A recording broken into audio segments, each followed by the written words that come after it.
आमचे म्यूजिक की शानदार प्रस्तुति।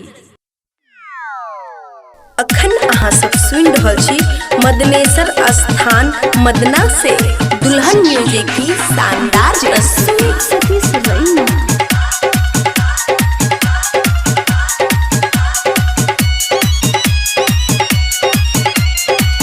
Singer by Satyam Singh. हो जाके देव घर में डीजे बजाना है, पूजिया बहिन को नचाना है। हो जाके देव घर में कमर हिलाना है, नहिया बहिन को नचाना है। बोलिए नाथ की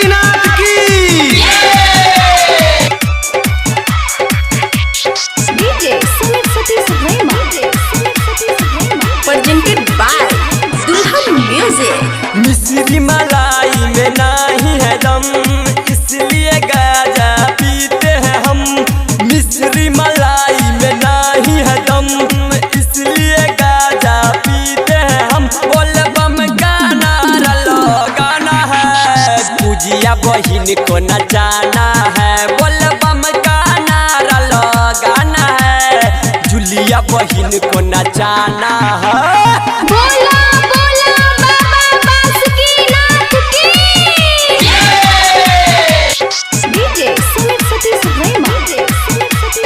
प्रेजेंटेड बाय दुल्हन म्यूजिक। छोटकिया मोटकी सबको नचाएंगे, डीजे सत्यम का गाना बजाएंगे। छोटकिया मोटकी सबको नचाएंगे, गायक सत्यम का गाना बजाएंगे। रटर सोनी सागर को बुलाना है, रूबिया बहिन को नचाना है। रटर सोनी सागर को बुलाना है, पूजिया बहिन को नचाना है। रिकॉर्डिंग बाय दुल्हन स्टूडियो मदनेश्वर स्थान मदना 9006831128। आमचे म्यूजिक की शानदार प्रस्तुति।